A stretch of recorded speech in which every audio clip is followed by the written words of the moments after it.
Hello and welcome to a spooky edition of Crime Scene to Screen, the podcast where myself and my fellow sleuth sister, Therese Hyland, go over the real life stories behind the true crime movies that we all know and love so well. But this week, it's not just ourselves, Therese. It's a special guest we have with us. It's our very own Victoria Bryan. Hi, Victoria. Hi, Joe. Welcome to the show, Victoria. Thank you, Therese. Very Hmm. happy to be here. Great Yeah, for you to join us. I think the last time you were with us, we did M together. Am I right in saying that? Oh my goodness, that was a long time ago. Yeah, that was in the dark times of COVID and all that there stuff. Yeah, this week, or this month, I should say, we are doing something not as heavy going as the Isle Vampire of Dusseldorf. We are covering the real life story behind the 2013 film The Conjuring, starring Patrick Wilson and Vera Farmiga and directed by James Wan. But before we get into that, we're going to just play a clip from the film. Right, it's 9:18. We're headed down into the cellar where the doors just opened on its own. Give us a sign that you want to communicate with us.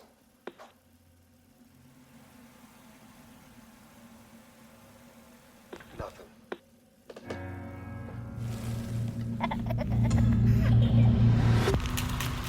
What are you guys? Well, we've been called ghost hunters, paranormal researchers. But we prefer to be known simply as Ed and Lorraine Warren.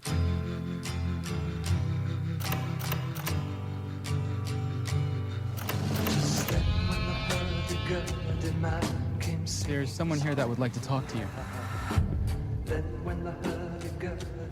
There's something horrible happening in my house. So that was a clip from The Conjuring. I'm going to come to my fellow sleuth sister first. Therese, what did you think of the film? So we were just chatting before we started recording there, and I remember seeing this film when it first came out. There was such a big hype about it being based on a true story. You know, a lot of the trailers had came out much in the same vein as whenever Paranormal Activity was released, the Amityville Horror, different bits and pieces that, it's real play on the fact that it was based on true events, which for some people, especially around Halloween, that can draw a crowd in. So I watched it at the time, and kind of forgot about it. And that's not saying it in a negative sense. I kind of watched it, it was done, and then had a rewatch there the past weekend. And you can kind of see, I suppose, specifically with James Wan as a director, like he's came on leaps and bounds and has done a lot more movies since then, but it is dated in a sense in terms of, the cinematography, the direction, the dialogue is a bit dry at certain points. But we all know that a lot of people don't go to watch horror movies for the dialogue or for the plot. It's so you can have the bejesus scared out of you. But on the second watch, I did enjoy it. Ed and Lorraine Warren, the real ghost hunters, let's just say. If you're fond of a horror movie or at the same time, familiar with a lot of the true crime and the crimes based around that, they are quite famous in suppose in horror history and horror legend. So, coming into that and seeing them both portrayed by both Patrick Wilson, Vera Farmiga, two actors who don't shy away from horror movies either, it was a very interesting take. It starts off, I suppose, introducing the Annabelle doll that a lot of people will be familiar with now, as the clever doll has her own spin-off, and the whole film sort of is spliced together with Ed and Lorraine's history, other sort of cases that they've covered alongside their experience with the Perrin family. It was a lot shorter than I remembered. Not that certain parts dragged, but I kind of felt that there was a real slow build until you got to the more proper horror, let's just say. It's a horror, it's a ghost, it's a haunting. So obviously there's going to be a possession, there's going to be an exorcism, there's going to be things moving in the night, all of those horror paranormal activity checklists, say, for example. But I think focusing on the characters of Ed and Lorraine, after watching a couple of videos of them and their own footage that they recorded themselves, I think Patrick and Vera play them quite well. The family and the cast and the family, quite a couple of well-known enough actors.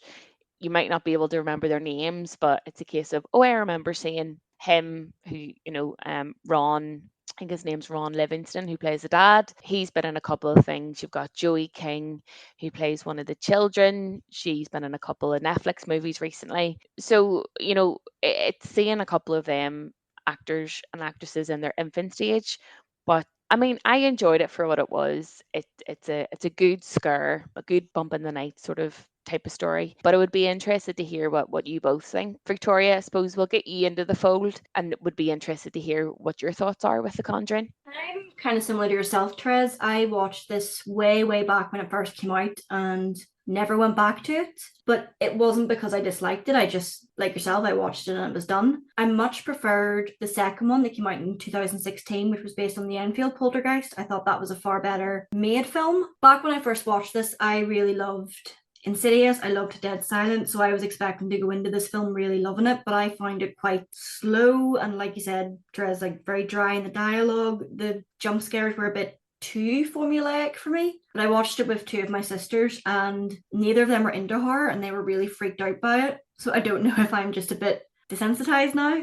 But in terms of the kind of representation of Ed Lorraine Warren, when I was a kid, I was really into like the idea of ghost hunting. Like, Ghostbusters is one of my favorite films. So when I found out there were real life people that do this, I got really into the Warrens. And then I realized that the portrayal that we get on screen of them is not who they were in real life. But like you said, I think they both play them very well. Vera especially, like they went down to meet Lorraine Warren in person. Ed died in 2006, I never got to meet him. But Vera said she had a very specific aura about her and she kind of wanted to capture that essence in the portrayal, and I think she does that really well. The other characters are very, very forgettable to me. Like, it was adorable seeing a very young Joey King. I recognized her immediately, but everybody else I was a bit underwhelmed by, and I think the story suffers because of that. The main draw of the story is Ed and Lorraine. Like, the entire thing is told through their point of view. Normally with films like this, your main focus is on the family and how they're suffering, and then someone comes in to help.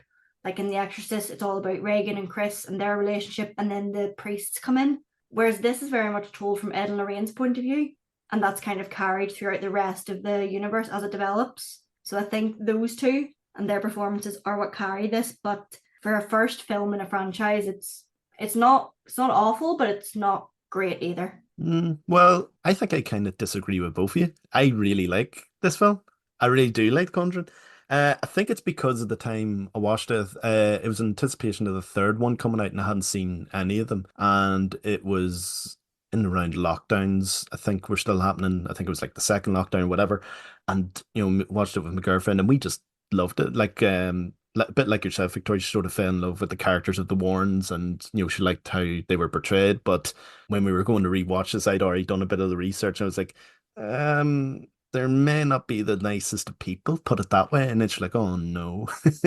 But no, I really do like the film. I know I think it's like a prime example of what good popcorn horror is in terms of having widespread appeal and being able to scare a mainstream audience with, simple but effective techniques. Like you get that a lot through the film. Like I think probably the scariest moment, well, for my girlfriend anyway, and probably for myself too, was when the demon jumps from the top of the wardrobe. That scared the bejesus out of me the first time I seen it.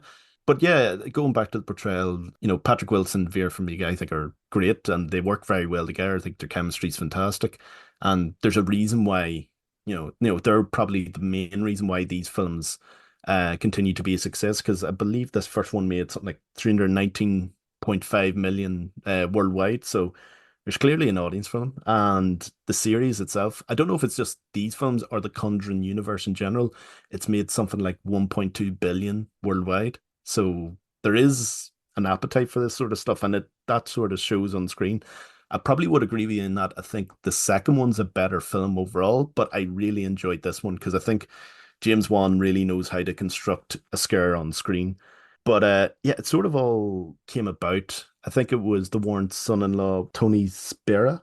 He said that the Bewitched farmhouse in Rhode Island would make a really good movie. So I think it was James Wan who originally came to the Warren estate mainly through Lorraine and posed the idea, I want to make this film about this specific case. And I think at first she was sort of hesitant because, obviously she'd be skeptical, like, oh, I don't want someone telling my story, and being disrespectful towards it and not being respectful to her idea of what, sort of demonology and stuff like that there would be. But he sort of changed her mind, and then when she became involved as a consultant in the film through the screenwriting process right through to production, and then she done a ton of press for the film as well.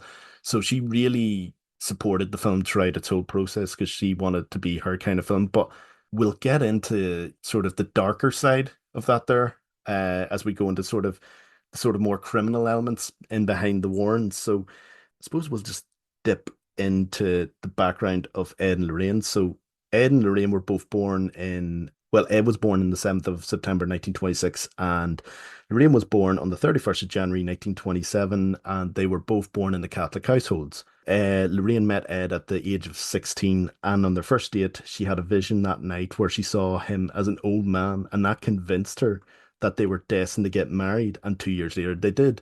But before we even go into their history a bit further, I have a little clip that I want to play. It's Lorraine herself talking about how she first realized she had this special ability and a gift, and I believe it was from the age of 7. So here's a clip of Lorraine telling her version of events of how she first came into these powers. I was probably about 7 years old. I was in a private Catholic girls' school, and I began seeing shadows around people. And I talked to one of the nuns, and I said, you know, sister, your lights are brighter than Mother Superior. That didn't fly. That didn't fly at all. But that's how it really started. Why? I don't know. My parents, Irish Catholics, and there was no talk about anything like that. And I couldn't talk to other people. So, Thérèse, you want to sort of take things from this next step? Because I don't want to be hogging the whole mic and going, oh yeah, no, I'll tell you all about it. You two shut up. I don't want to be doing that. We could just sit back and you could just tell us a story and we could, very comfortably listen. Here, I said it from the top. I can't do this on my own. No, I need you. It would be a very boring listen for people, but picking up where Joe left off. So Ed, of the time was a very stand-up, I suppose, young man. He was a World War II veteran. He also was a police officer. Very respectable jobs, particularly coming from a very strict Catholic household. He found then, I suppose, through his experiences in the war and the kind of, I suppose, being a police officer, that you're involved around crime, you're involved around negativity. And he became very interested in demonology and kind of taught himself to become a self-professed demonologist. He went out on his own to kind of study that in his own free time. And there was obviously a connection there with Lorraine, who, as you say, from a very young age, believed that she was a clairvoyant and a medium, and she could speak to the dead and she could see the dead, and that she was also able to see the demons and tap into the demons that Ed was essentially discovering and, I suppose, ultimately trying to capture. So both of them together, with their such strong interests in the paranormal, in demons, in old scripture, alongside, I suppose, their Roman Catholic beliefs as well, it kind of formed this idea and bond that they were destined to be together, and that they were destined to be, ghost hunters. So in 1952, they founded NESPER, which is the New England Society for Psychic Research, and that ultimately became kind of like a hub within their home. So we start off with both Ed and Lorraine interviewing 3 young people who have said that there's a doll within their house that's become possessed. And that kind of sets up the story, I suppose, for Annabelle and the spin-off. What leads into that then is this sort of almost documentary style footage of Ed and Lorraine being interviewed by a journalist, and they're showing the journalist about their house, which has turned into their own paranormal hub, and where they've held all of the different relics and all of the different possessed items that they've taken over the years, including Annabelle. So this, I suppose, rings true to the real Ed and Lorraine Warren, who documented everything, and they've written multiple books on the paranormal, and they claim within their career that they've investigated over 10,000 cases. As you will see now within the Conjuring universe, 3 or 4 of those cases have been covered, including the Perrin farm, but there was also the Enfield haunting and the haunting in Connecticut as well, which is covered. So there is truth to what both of them did. Probably within these films, there's a sprinkle of Hollywood or a sprinkle of fabrication, which probably poses Ed and Lorraine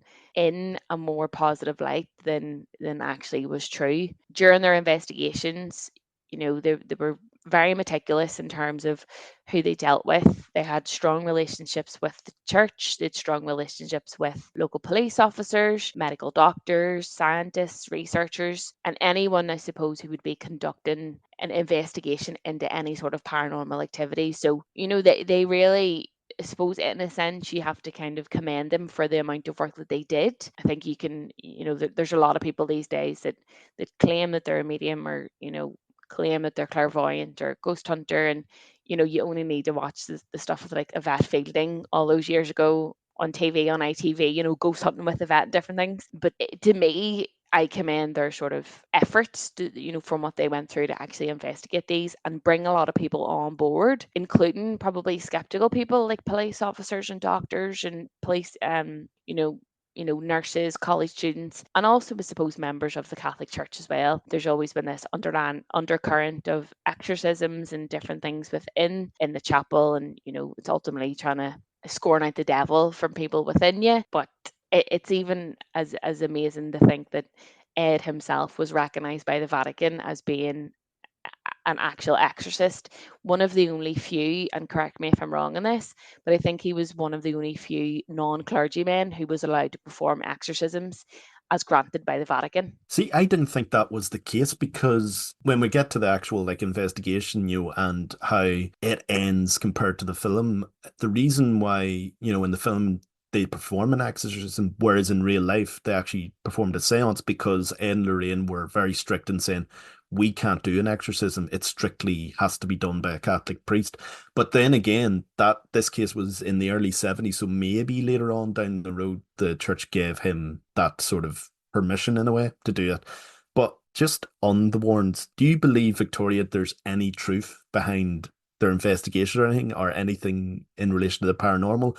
Or do you think it was all completely fabricated and made up just to give themselves a name as such? See, it's a difficult one, because my gut reaction with anything to do with mediums is the same one that Stephen Fry has. There's an episode of KI where he literally looks into the camera and says, "You are a fraud," directing it at any mediums. But Lorraine sincerely believed in this. Ed may be a different story, but Lorraine certainly did. And they were devout Catholics. Like, I don't think they would have lied, but I'd like to think they wouldn't have fabricated anything. Perhaps she did sincerely believe in it, and that kind of manifested certain kinds of visions and stuff. But I didn't actually know about what Thérèse was saying there, that they brought in like people of validity, like medical men. They brought in doctors, nurses, policemen. I didn't know any of that, and it was only today that I actually found out that they never charged anybody for their services. Most of their money was made from books and lecture circuits. So I don't want to be a complete skeptic. My gut reaction is to say it was fake, but life would be kind of boring if it's just what's here. So part of me wants to think that there's some truth in it.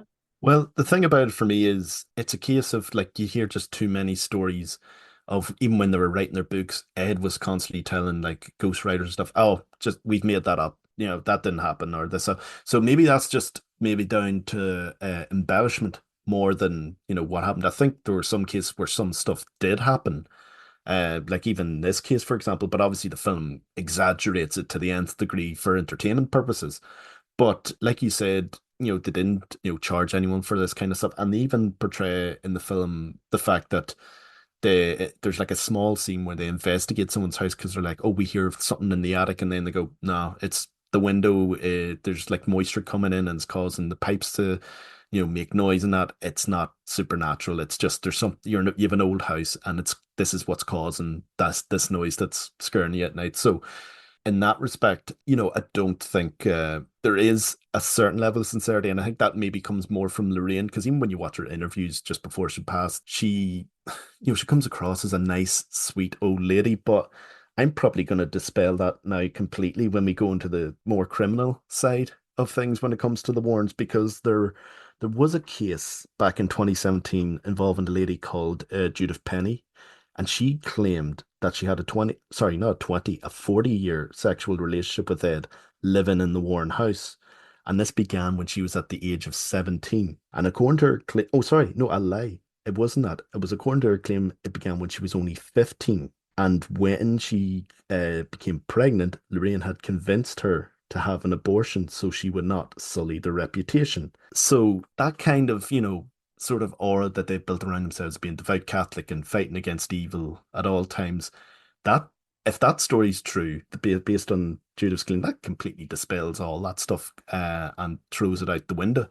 And I believe there's something in that story. Again, I don't know enough of the investigation enough because I think it was settled out of court before the film even came out because it didn't want to obviously have bad press for the film. So I don't know the actual truth and sort of the validity around it. And it is a very sensitive topic as well. So I don't want to be completely dismissive of it as well as, dismissive of other views in relation to it. But there is that element to the Warrens, and even skeptic societies, when they challenge them on it, there is a lot of deflection rather than engaging and going, well, I'll prove this to you and I'll prove that to you. It doesn't really come across. But then the other thing that made me really skeptical was before The Conjuring was released, Lorraine had a contract with the studio that stated that the portrayal of herself and Ed could not include any sex scenes with themselves or any extramarital affairs at the same time, and it would also not depict them engaging in any crimes. So that last bit threw me off a bit, thinking, well, if you're not guilty of any sort of crimes, why would you have that in your contract to say, oh, we didn't commit any crimes, we're innocent, we've never done anything wrong. But then again, the other way of looking at it is they probably want to focus. She wanted focus mainly on her work as a sort of demonologist and that. But I'll open the floor to either of you. What do you think about that aspect of things? I think it's interesting. I read this earlier as well too. I think it's interesting to have that written into the contract when you see interviews and read things before that. Lorraine wanted the depiction of her and her husband to be as true to nature as possible. So to have that written in would raise an eyebrow in that it's so specific to the allegation. So yes, the first film came out in 2013, and then Judith Penny raised these allegations a couple of years later. The universe in those films were still being released. Like I think the second one was 2018 maybe. So it was still in, the films, and the Warrens were still in the public domain. Who's to know really what the truth is? It could easily have been just very naive in that she didn't want that included.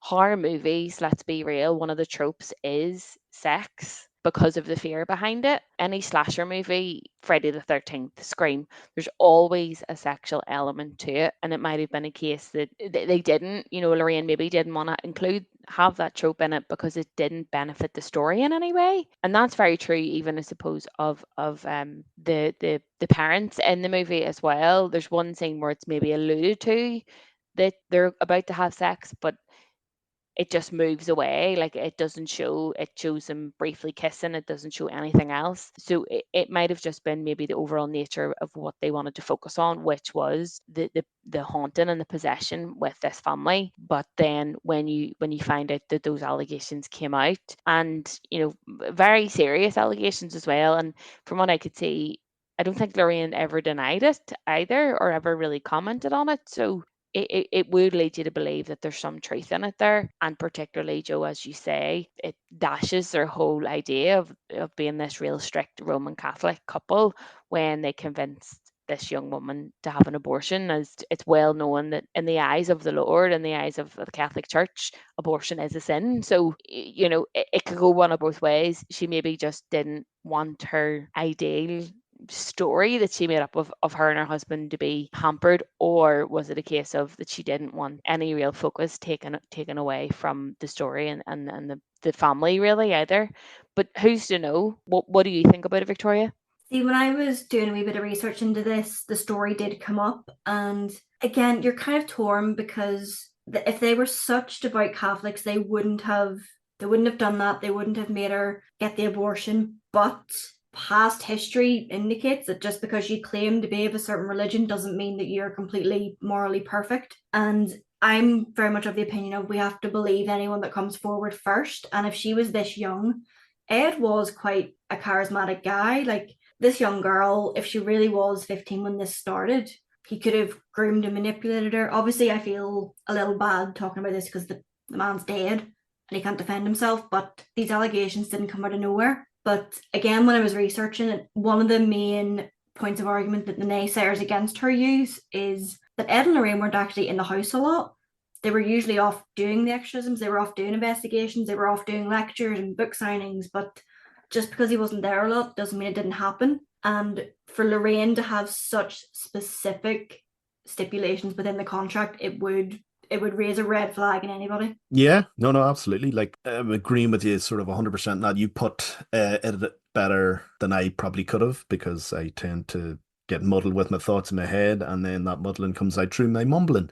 But no, you're absolutely spot on in what you're saying in relation to them. But I think from there we'll move on to the case that is at the heart of this film, and that involves the Perrin family. So I'll just give a bit of a brief background on the family themselves. So in January 1971, the family, who composed of 7 people, they were the parents Carolyn and Roger and their 5 daughters, moved in a 14-room farmhouse in Harrisville, Rhode Island. But as soon as they moved in, they almost immediately noticed strange things going on in the house. There would be like a broom going missing in the kitchen, or Carolyn would hear the sound of something scraping against the kettle in the kitchen as well when no one was there.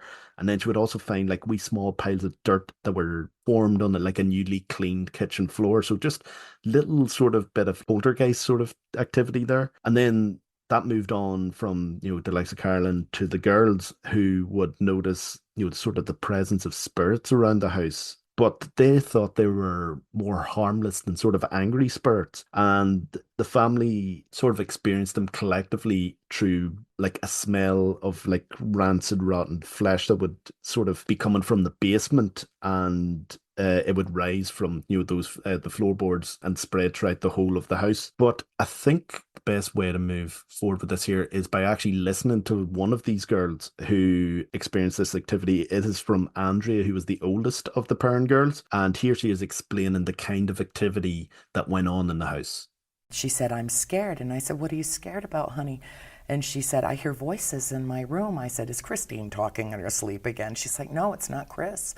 I hear voices, and they're all talking to me at one time, and they're all saying the same thing." And what were they saying? "There are 7 dead soldiers buried in the wall. There are 7 dead soldiers buried in the wall." I've got chills in my hair when you say that. In a very odd way. It was more of a sensory perception of something being around her, something watching us. And we all sensed it as well. The second or third night we were in the house. So according to Andrea, her mother did research in the house and found that there were 8 generations of one extended family that had lived and died in the house prior to their arrival, and that some of them never left. And that sort of forms the basis for the spirits in and around the house. In what's known as the Black Book of Burrillville, I believe that's the pronunciation of it, the town's it basically is the public records from the town. It reveals that over the course of its existence, the property had been host to 2 suicides by hanging, 1 suicide by poison, the rape and murder of an 11-year-old by the name of Prudence Arnold by a farmhand, 2 drownings, and the passing of 4 men who froze to death, in addition to other tragic losses in and around the house. So you have that kind of activity, negative energy in and around the house through generations. It creates this sort of story, and then when you read about this stuff and you're living in this place, that's going to add to whatever activity you're experiencing already, and it'll just heighten everything that's within it. And then there's just a last bit here from Lorraine in her book called House of Darkness, House of Light. She stated the previous owners of the house experienced supernatural occurrences too, and this is a quote from her. "Everyone who has lived in the house that we know of has experienced this. Some have left screaming and running for their lives. The man who moved in began the restoration of the house, and when he sold it, he left screaming, running to his car without his tools, without his clothing, and he never went back to the house. And consequently, the people who owned it, the adjacent land owners, never moved in, and it sat vacant for years." And of course, when the family actually bought this house, they weren't told any of this, because I believe, even according to the film, I think there's another bit that's correct, is they bought it in an auction. So another thing as well with houses back then that's very different now is they don't have to tell you anything about the history of the house. Like if there had, all these murders and that there based on the old town records, they wouldn't have had to declare any of this here. But with these hauntings, there was one specific demon that stood out and that really sort of haunted the family. And in the film, it's known as Bathsheba. So do you want to go into the history of Bathsheba, Therese, and the real story behind the lady in question who was the supposed witch? Yes, no problem. So in the film, I don't think it's the demons ever referred to with the name Bathsheba. No demons or any of the appearances of the ghosts are made. None of them are ever named, or you've seen it in other films. Even the likes of Evil Dead. Whenever they have the Necronomicon, they're able to conjure certain demons and they know the names. Within this, it is very much just ghosts, negative spirits, negative energy. So when you look a bit more into the story, I suppose this is where the truth element comes from. Whenever you say at the beginning, this is based on true events. In the film, Bathsheba is depicted as this wrangled, old, rotten-faced swamp witch that has long fingernails, hair falling apart in a dirty sort of linen robe, barefoot. Just when you picture a demon, a female demon, for example, this is what you kind of conjure up in your head. And she is known to terrorize the mother, but also the young girls as well. So the story within the film is that she is the one who possesses the mother ultimately. And, whenever there's different things going on, particularly a lot of with mother possession, it's known that it's in related to the death of a child or an accidental death of a child. So in the real, I don't want to say real world whenever you're referring to ghosts, but in the real story, Ed and Lorraine were able to depict the story of Bathsheba, who was one of the worst spirits to actually haunt the house. The true story, the full name was Bathsheba Sherman, and she was born in 1812, and it was claimed that she was related to Mary Town Easty, who was one of the women that were executed for witchcraft during the Salem trials of 1692. This implied that Bathsheba herself was one of Mary Town Easty's descendants and that she was a witch and a fanatical worshipper of Satan. All in all, put the both together and you have a demon. 51 years later, in 1863, Bathsheba married a rich farmer named Jedson Sherman and she gave birth to a baby. When her baby was a week old, Jedson caught her sacrificing it in front of the fireplace to Satan. Exposed and, I suppose, caught out, Bathsheba ran out to a tree nearby the dock, which you see quite a bit in the movie. The young girl April, whenever they first move into the house, is seen basically beside the big tree that she's supposedly hung herself from, and that she also claims to see the son that is sacrificed, this little baby. But according to the story, she climbed up the top of the tree, proclaimed her love for Satan, and cursed anyone who would take her land. She then hung herself, committing suicide. So this is the story that is featured within the film. And I suppose it's like an age-old demon story, Satan, sacrifice, all rolled into one. In essence then, Bathsheba was a real person, and it is true that her child died in her care with evidence of a needle-like wound in the back of the child's head. There was no evidence of Satanism, however, and she was found not guilty during a trial at the time. She lived on the Sherman farm, but not at the Perrin farmhouse. And it's also a lie that she committed suicide. After the death of the child, she died 4 years after her husband and was actually given a Christian burial, which again disproves any notion that she was a witch, any notion that she had a love for Satan, and any notion that, she was involved in sacrifice. So I suppose the true story, while horrible and awful, the death of a child, it isn't going to scare anyone, it isn't going to haunt anyone. So I suppose the writers, James Wan and the other writers, took a spin on this and fabricated this idea that she was a descendant of the Salem witch trials. There's in no way contesting that Bathsheba in the film is pretty scary. As you mentioned, Joe, one of the jump scares that I suppose is probably most famous is when one of the daughters looks up and the camera pans up and it's directly Bathsheba jumping out your face. It adds to the story. It's a sprinkle of, without anyone wanting to do too much research into it. You know, if you're not that much of a horror fan and you're watching the film for what it is in terms of just a bit of a scare, people probably believe that this was real, but it's interesting that there, you know, the connection there and that they did build upon. What did you think about this depiction, Victoria? I mean, it's an interesting one because, like you said, there's no real evidence that she was ever actually accused of witchcraft, never mind was a witch. And like Joe described the film earlier, it's perfect popcorn horror. Like, I don't think you necessarily need to know all that background information about this supposed witch to make it scary, but it makes you wonder because with films like this, where there's often a demonic possession that's more in line with a spirit that's haunting the property of somewhere, normally it is a female, and normally it's related to something very specifically feminine. And like you said, Thérèse, the backstory for this supposed witch was that she sacrificed her newborn baby to Satan. You don't hear very many ghost possession stories of men possessing, like ghosts of men possessing people, and it's an interesting horror trope that they kind of walk on the edge of but don't really get into. I think, like I said before, with sex being a big part of horror, how women are treated and how women are portrayed and understood in horror is a massive, massive thing. And I think it's interesting to look and compare the ghost of this supposed witch with Lorraine, because Lorraine is so pious and so good and so moral, and this demon essentially represents everything that Lorraine is not. So it's an interesting kind of parallel there.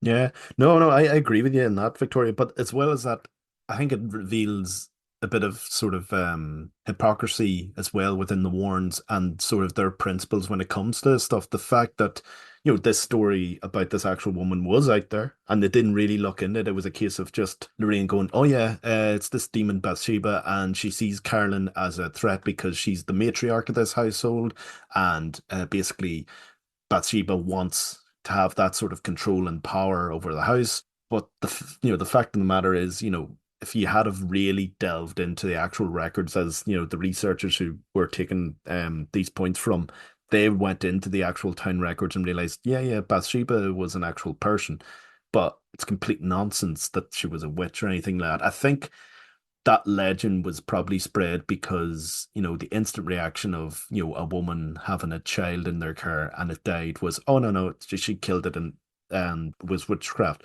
rather than the fact that, you know, infant mortality rates back then were god awful. So it could have been just a minor illness or something that just killed the poor child. But no, it goes, you know, the whole thing when it comes to this in relation to the film is the myth is more interesting and entertaining compared to the truth and the reality. Because if you went with the truth and reality, there is no film, there's no story. It's just completely disintegrated this mythology in and around it. So I suppose at that point it's good to go into the actual investigation itself, and it began in 1973. So 2 years after the Perrin family had actually moved in the house, they sort of called upon the Warrens, who sort of started their investigation of the house. And it was at that point that Lorraine went into the fact that, oh no, this demon is Bathsheba, she's haunting the house. But in counter to that, Andrea, the eldest daughter, said whoever the spirit was, she perceived herself to be the mistress of the house, and she resented competition from my mother for that position. So, sorry, I sort of went over myself and got a bit ahead of myself. But in that respect, Andrea was saying, yeah, that's why,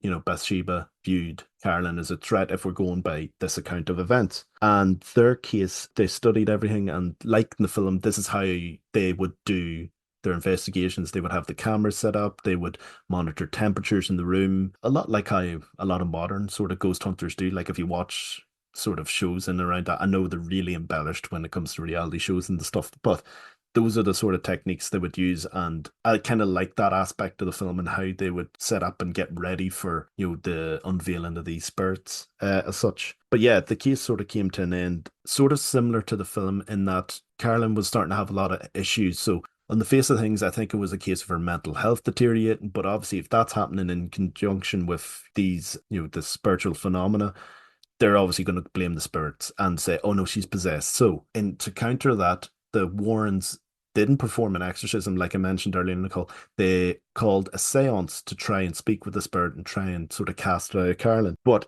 it was a very intense experience. Like Andrea goes over this a lot in her book, and it ended not with the whole family hugging each other and going, "Oh, thank you, Ed and Lorraine."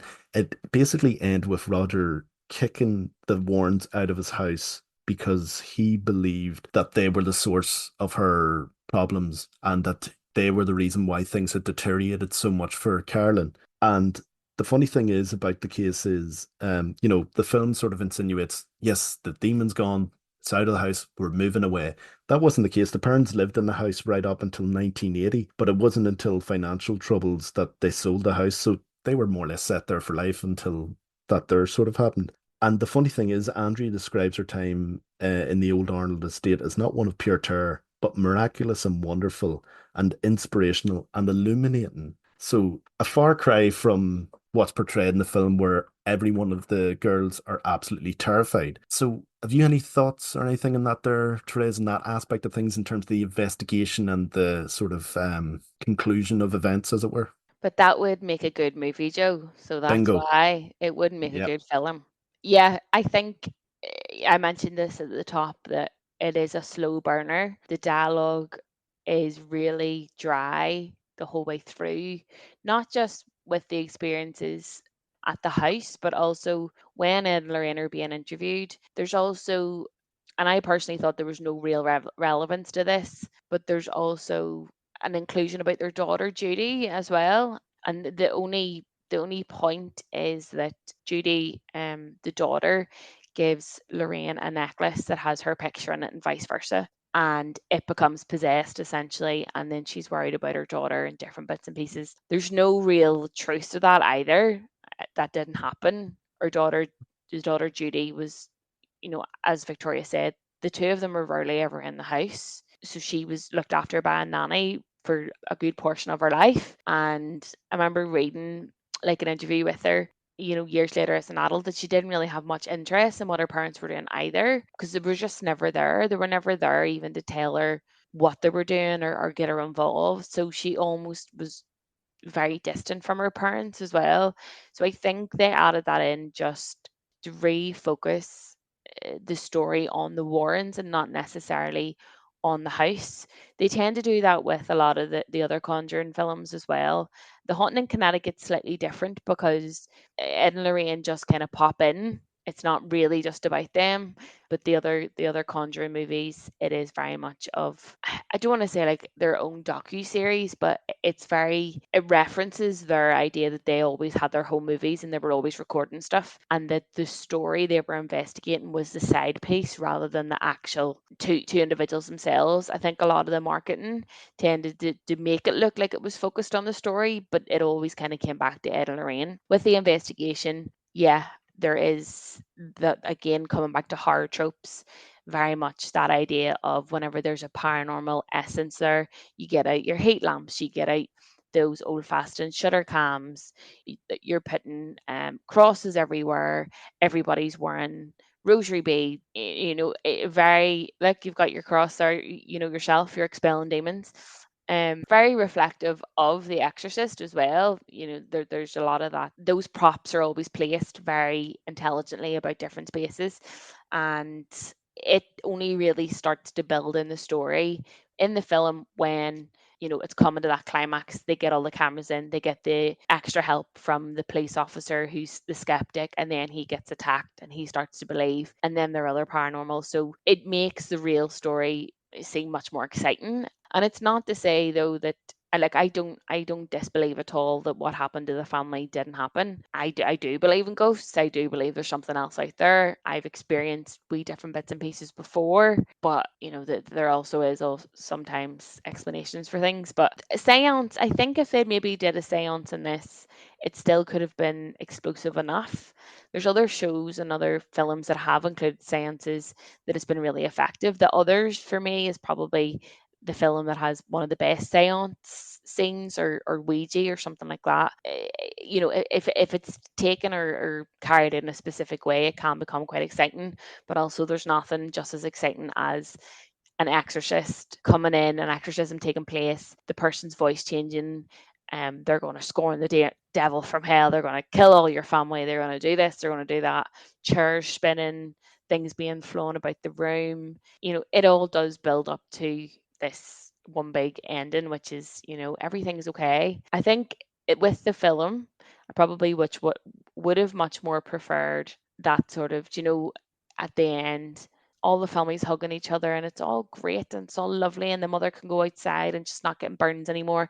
And then you see something in the back slightly move, or like a cross falls down or something. So they're not completely out of the clear. In terms of the real story, I think it's great that the family actually stayed in the house and, lived there to whatever time. And they probably, if they didn't have those financial troubles, they would have seen past it. It was an experience that they had as children, as a family. The family themselves were very supportive of the film. There's a photo that I'd seen come across the research of all of the parent children with their counterparts who played them. So they were both very supportive of the film. I don't think they ever had real criticisms. And that maybe just comes down to the element of they're more than well aware that yeah, they probably would have had to ham it up a wee bit more in the movie to have it sold. I think it also benefited that Andrea's book that you've quoted quite a bit throughout this, Joe, it was released just around the same time as the film as well. So, when the film came out, she probably raked it in off the back of that, saying, here's the true story of what happened. Here's my experiences as a child. Yeah, the investigation in the movie is much better and much more interesting than what actually happened. But it's not to say that what the family experienced wasn't very interesting, and I would say genuinely happened. There was probably that amount of negative energy anywhere would make you feel sad, make you feel depressed, would affect your mental health, all that going on. They easily could have solved it with just getting a bit of sage in the place a wee bit and getting a bit of salt in the corners, which I've just learned about recently, and yeah, expelling that out. But Victoria, what are your thoughts overall then? I suppose if we bring this back to the film and then also what you learned about the Warrens in real life, and I suppose the Perrin family as well. I mean, the film itself, like you've both alluded to, they had to ham it up a little bit. Films have to hit certain story beats. They have to keep the audience engaged. The investigation itself, perhaps if you were listening to a podcast or reading a book, you could be engaged for a bit longer. But if James Wan had have portrayed the reality of the investigation on screen, I think people would have been bored very quickly. And I think their decision to change the final kind of showdown to an exorcism rather than the seance, it was far more effective. Seances can be creepy, but there is nothing quite like watching somebody that not having control of their body. And there's the way they've done the costume, they have Carolyn, the mother, in like a white sheet that's covered in blood, and there's a scene where her husband is begging this demon inside of her to let his wife go, and I don't think that earnestness would have been the same at a seance.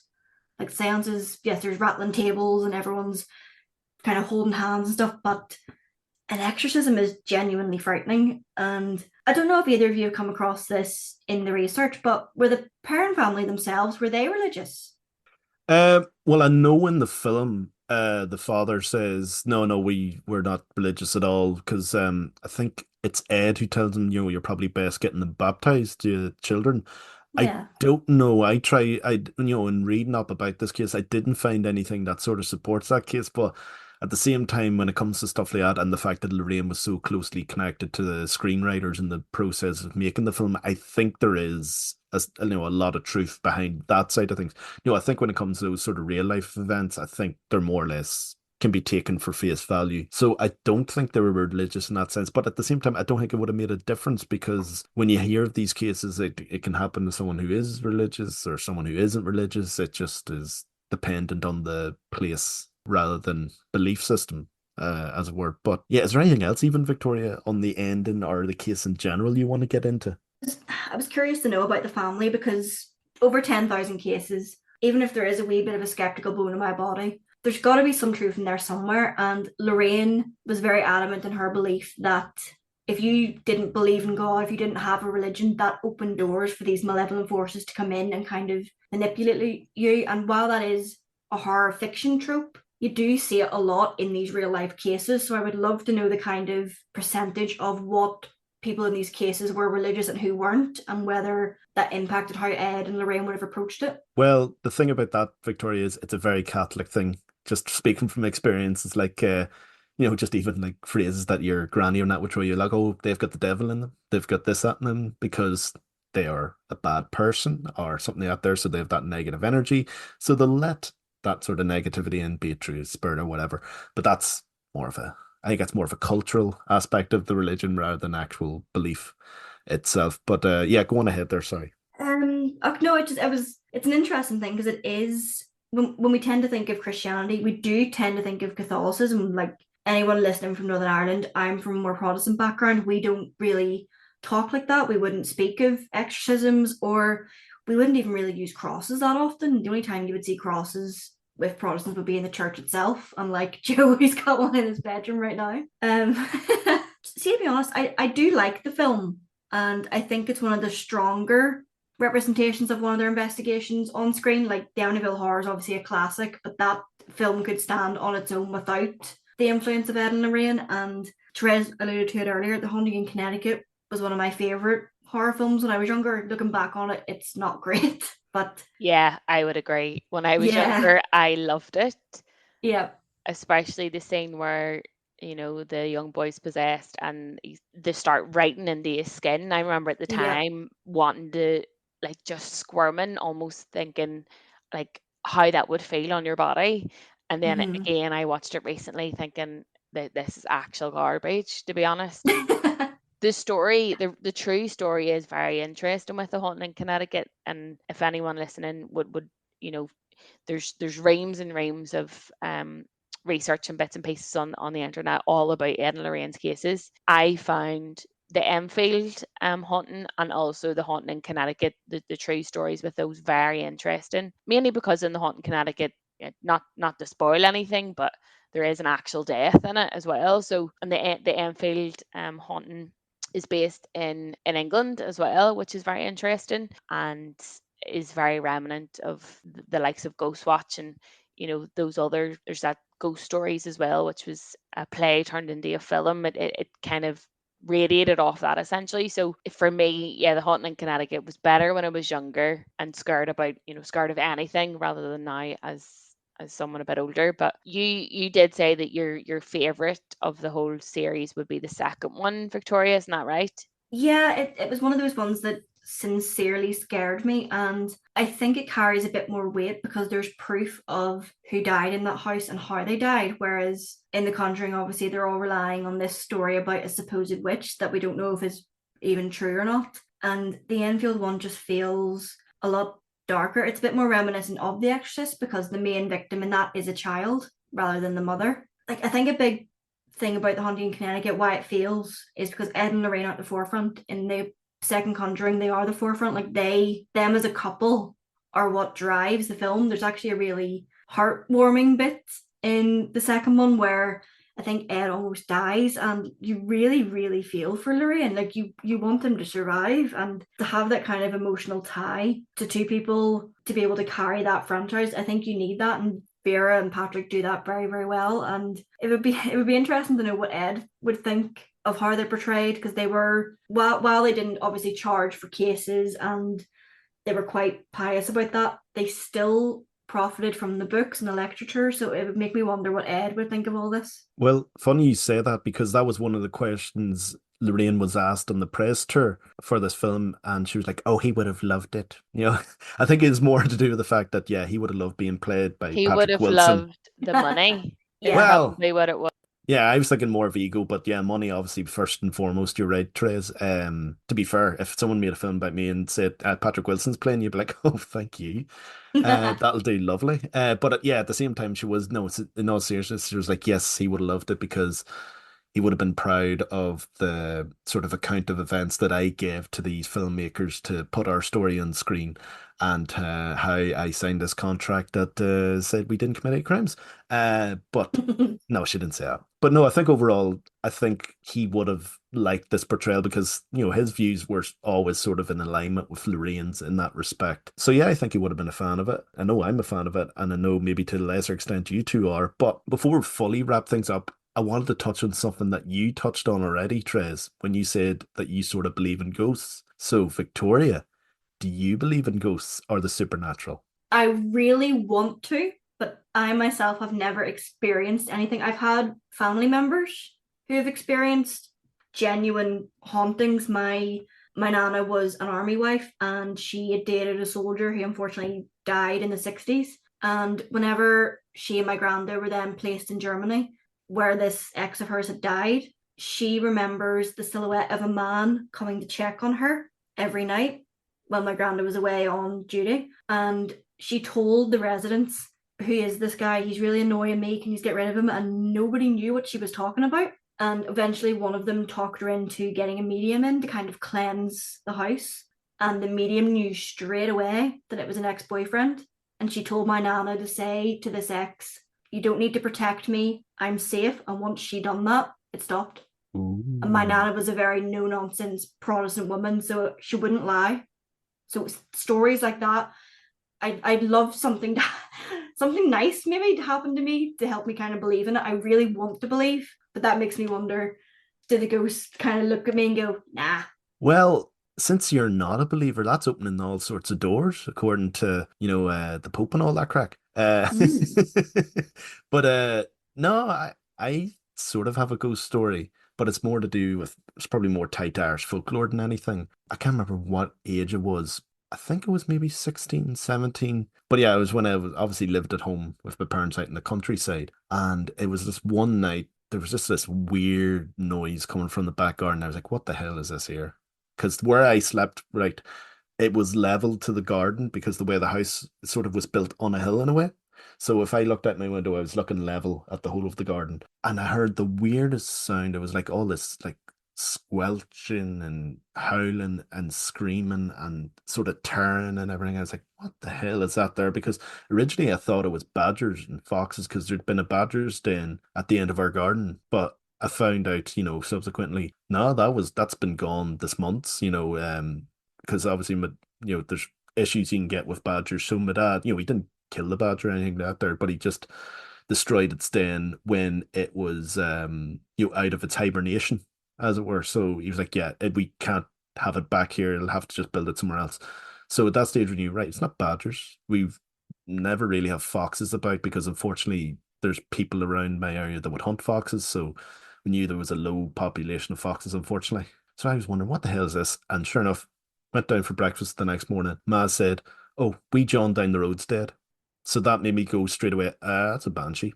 I heard a banshee because that's the story. The story is if you hear a banshee, someone within your close proximity will die. But if you see a banshee, someone in your immediate family will die. So thank God I didn't see it, but I heard it, and I'm almost convinced to this day that I heard a banshee. But yes, before we go and give our closing remarks, Therese, what about you? You said you had a few wee ghost stories. Is there any one that sort of stands out?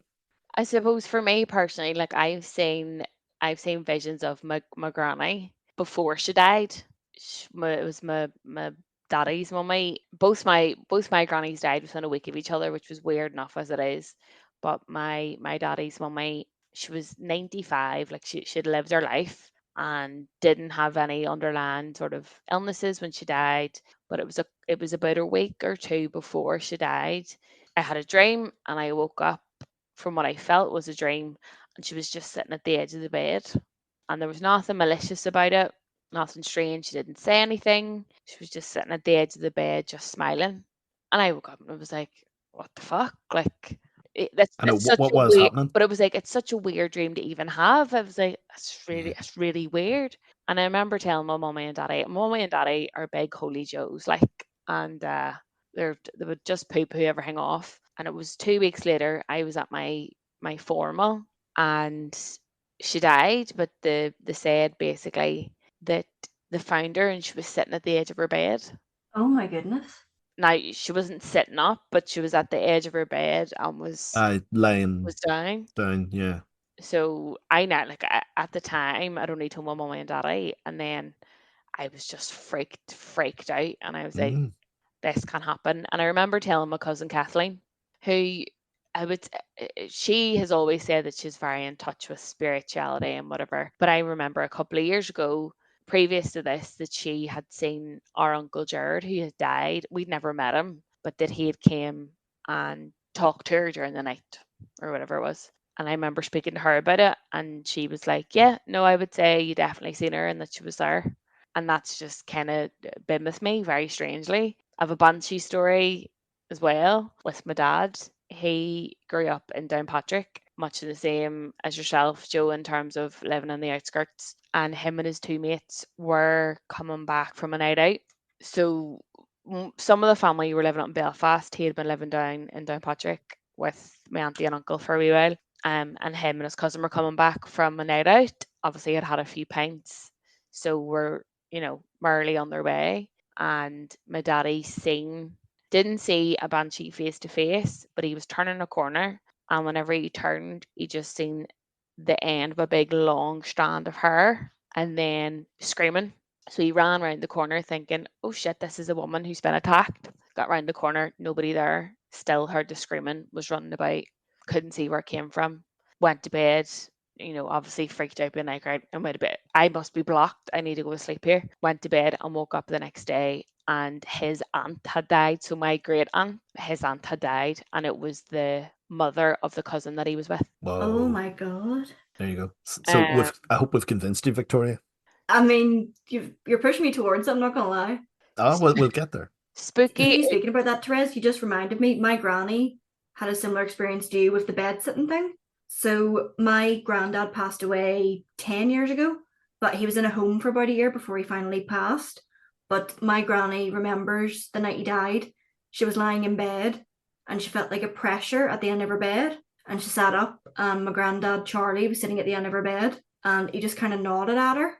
And then she lay back down, and then she got the phone call from the home to say he passed away. See? No way. Yeah. Yeah. Proper premonition type stuff. It's very Yeah, I genuinely forgotten about that story until you said that. I'm glad you did. strange. You know what? I'm going to sleep the other way around in my bed so no one can come to the end of my bed. So there Into you the go. wall, put an eye mask Exactly. on, everything, cover, put earplugs in, tape your mouth, do all that self-care. Both Get the wee cross. literally get your rosary beads on, round your neck, and I Rock think and roll. that's it. I think it's a perfect way to end. I was going to say, I think that's probably the best way to end. But before we actually officially end, since you're our guest, Victoria, have you anything to plug for us? Come on, give us what's happening with you. I've one big bit of news. I have actually just had a book published. It'll be coming out at the start of April next year. Whoop, whoop. Kind of on brand with what the Sleuth sisters do. It's about what happened to the bodies of Titanic's dead. So that is a story that's not known by a lot of people.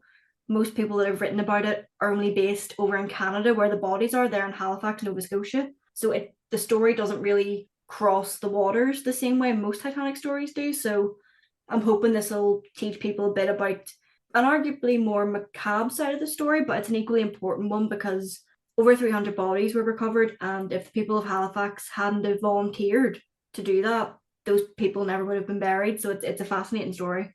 Wow. No, like it's as soon as you made your announcement about it and you told me what the book was about, I was like, yeah, I'm pre-ordering that straight away. Like, even if I knew it wasn't you who wrote it, that sounds like such a Sure. But no, I'm glad the Titanic sank and your fella hit the propeller. No, no, seriously, that does sound really fascinating. And I believe if you want to get a copy of it, you can pre-order it now in Waterstones. Am I right in saying that? I'm probably in other places, but I just know Waterstones. Yes, you can indeed. You can pre-order on Amazon, WH Smith, the History Press directly. That's my publisher. And I do believe it's going to be available on ebook as well. So if you don't want the physical book, the ebook will also be available. Fantastic. Yes, so go out and pre-order it now. I think the most important thing is to get the title so people can go and pre-order it. That would be the main thing. That is a very, very good point. You've been hanging around me too long, Victoria. You have to earn it. So sorry, the title. The book is called The Death Ship: Recovering the Bodies of Titanic's Dead. And it's written by Victoria Brown, I believe. Yes, it is. Yes, okay. We just want to get that clear. Just to clarify. Exactly. But no, in all seriousness, thank you very much for joining us in this spooky edition, Victoria. Hopefully you know what, we might even do the next Conjuring film next Halloween, so we'll have to get you back for that there. But yes, exactly. So without further ado, thank you, Victoria, and thank you, Thérèse, as always, being a wonderful co-host. And thank you, Victoria, for joining us. All the best for your book, and definitely everybody get on pre-ordering. And yeah, Joe, it's always lovely to see you, hear your voice, and talk shite. Exactly. And you can listen to us. It'll be on wherever you get your podcasting fix, be it Apple, iTunes, Spotify. That's the other one. So check it out there and keep an eye on our socials just for announcements about this podcast and other podcasts that'll be happening in around the Halloween season and beyond. So I think that's all that's left for us to do is just to say Happy Halloween. Happy Halloween! Happy Halloween!